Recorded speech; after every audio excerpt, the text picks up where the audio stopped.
ప్రాణములను ప్రసాదించువాడు, ప్రకాశింపచేయువాడు, హరించువాడు అయిన శ్రీహరి శ్రీ విష్ణు సహస్రనామములకు దివ్యమైన అర్థములు 14వ భాగము. ప్రతర్దనః కల్పాంత ప్రళయ కాలమున సమస్త విశ్వమును నాశనము చేయువాడు లేదా తనలో లయము చేసుకొనువాడు అయిన పరంధాముని శ్రీ విష్ణు సహస్రనామ స్తోత్రము ప్రతర్దనః అన్న నామముతో కీర్తించింది. ఎల్లప్పుడూ భక్తులపై అనుగ్రహ దృష్టిని ప్రసరించే భగవానునికి ఆ భక్తులను హింసించే వారిపై అప్పుడప్పుడు ఆగ్రహము కూడా కలుగుతుంది. అప్పుడు ఆయన సామదాన భేదములతో పని సాగనప్పుడు 4వదైన దండోపాయమును కూడా అనుసరిస్తారు. అప్పుడు అంతవరకు దయామయుడుగా ఉన్న ప్రభువు ప్రదర్దనుడవుతాడు. ముందు మంచి మాటలతో కార్యసాధనకు ప్రయత్నించి కుదరకపోతే దండ ప్రయోగమునకు కూడా వెనుదీయడు. ప్రళయకాలమున భూతకోటిని హింసించే లయకారుని శ్రీ విష్ణు సహస్రనామ స్తోత్రము ప్రతర్దనః అన్న నామముచే కీర్తించింది. మరొక అర్థము ప్రకారము ప్రతర్దనః అన్న నామమునకు దేవతలను తన భక్తులను అనేకమైన హింసలకు బాధలకు గురి చేసే దుష్టులైన రాక్షసులను దునుమాడి సంహరించువాడు అన్న అర్థము కూడా ఉన్నది. ప్రభూతః పరిపూర్ణుడుగా ఆవిర్భవించిన వాడు జ్ఞాన బల ఐశ్వర్య వీర్య శక్తి తేజము మొదలగు సర్వ గుణములు సమృద్ధిగా కలవాడు. ఈ విధముగా సర్వసమర్థుడైన సర్వేశ్వరుడు సకల సంపదలకు నిధానుడు. ఆయనకు లేని సంపద అంటూ లేదు. అటువంటి జగన్నాథుని శ్రీ విష్ణు సహస్రనామ స్తోత్రము ప్రభూతః అన్న నామముతో కీర్తించింది. అత్యంత అతిశయ సంపద సామర్థ్యము కలిగిన వాడు విష్ణు భగవానుడు. మరొక అర్థము ప్రకారము ప్రభు ఊత అన్న పదమునకు వస్త్రములను ప్రసాదించుటలో సమర్థుడు అని కూడా కలదు. ద్రౌపదీ మాన సంరక్షణ కొరకు ఆమెకు వస్త్రములను ప్రసాదించి అనుగ్రహించిన వివరము మనకు తెలిసినదే కదా. ప్రకృష్టమైన పృథివ్యాపస్తేజో వాయురాకాశములను సృష్టించిన సమర్థుడైన ప్రభువు ప్రభూతః అన్న నామముతో కీర్తించబడినాడు.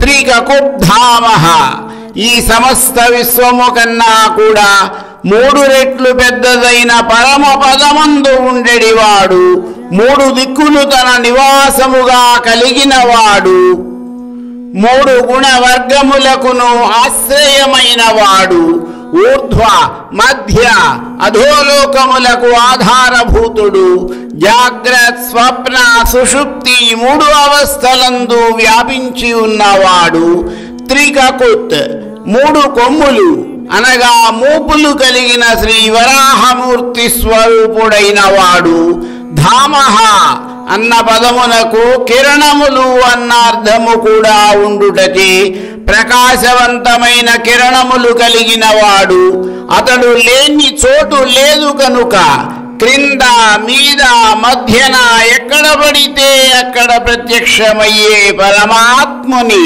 శ్రీ విష్ణు సహస్రనామ స్తోత్రము త్రికకుబ్ధామః అన్న నామముచే కీర్తించింది. పవిత్రం తాను స్వయముగా పరమ పావన స్వరూపుడు అగుటయే కాక తనను నమ్మి ఆశ్రయించు భక్తులను సైతము పరిశుద్ధమనర్చువాడు. ఎవని పావన సన్నిధానము వలన సకలము పవిత్రమవుతుందో అటువంటి పవిత్రుడైన భగవానుని శ్రీ విష్ణు సహస్రనామ స్తోత్రము పవిత్రం అనే నామముతో కీర్తించింది. పూయతేనే నేతి పవిత్రం అను వ్యుత్పత్తిచే వేదమంత్రములచే కీర్తింపబడే పరంధాముడు పవిత్రుడని కీర్తింపబడినాడు. జగన్నాథుడైన శ్రీ మహావిష్ణువు యొక్క సుదర్శన చక్రమునకు పవిత్రము అని పేరు కలదు. అటువంటి పవిత్రమును ధరించిన వాడు పవిత్రనామధేయుడు. మంగళం పరం సర్వమంగళకరమైన మూర్తి కలవాడు.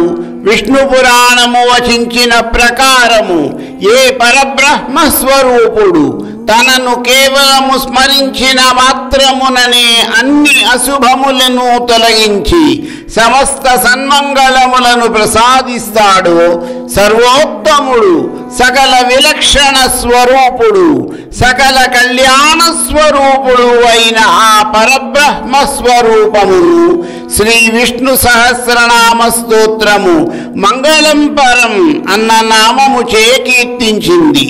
సమస్త సర్వభూతముల కంటే ఎవరు సర్వోత్కృష్టుడో, ఎవరు కేవలము తన సాన్నిధ్యముచే పరమ పవిత్రమునర్చగలడో అతడు మంగళం పరం అన్న విశిష్టమైన ఏకనామముచే కీర్తించబడినాడు. ఈశానః సమస్తమును శాసించువాడు, సకల అవస్థలలోనూ సకలమును పాలించువాడు, రుద్రునికి సైతము చైతన్యమును కలిగించువాడు, లక్ష్మీదేవికి సుఖమును ప్రసాదించువాడు, అందరి ప్రాణములకు అధీశ్వరుడై ప్రాణములకు ప్రాణము వంటి వాడై మహాప్రాణస్వరూపుడైన పరమేశ్వరుని శ్రీ విష్ణు సహస్రనామ స్తోత్రము ఈశానః అన్న నామము చే కీర్తించింది. మాండూక భాష్యము ముక్తులకు ప్రభువైన వాడు, వారికి నియామకుడు ఈశానుడు అని వివరించింది. ఈ వివరణను బట్టి సర్వభూతములకు నిస్సందేహముగా అధినాయకుడు శ్రీ విష్ణు భగవానుడే అని తెలియచున్నది. ప్రాణదః ప్రాణాన్ దదాతి అనగా ప్రాణములను ప్రసాదించువాడు, జీవులలో ప్రాణచేష్టలను కలిగించువాడు. ప్రాణాంద్యాతి అనగా కాలస్వరూపముతో ప్రాణములను హరించువాడు, ప్రాణములను శోధించువాడు, ఛేదించువాడు. ప్రాణాన్ దీపయతి అనగా ప్రాణములను ప్రకాశింపచేయువాడు, సుఖ విరుద్ధమైన దుఃఖమును తొలగించువాడు అయిన సర్వేశ్వరుని శ్రీ విష్ణు సహస్రనామ స్తోత్రము ప్రాణదః అన్న నామముతో కీర్తించింది. మరికొన్ని నామార్థములకు వివరణ నా తరువాతి భాగములో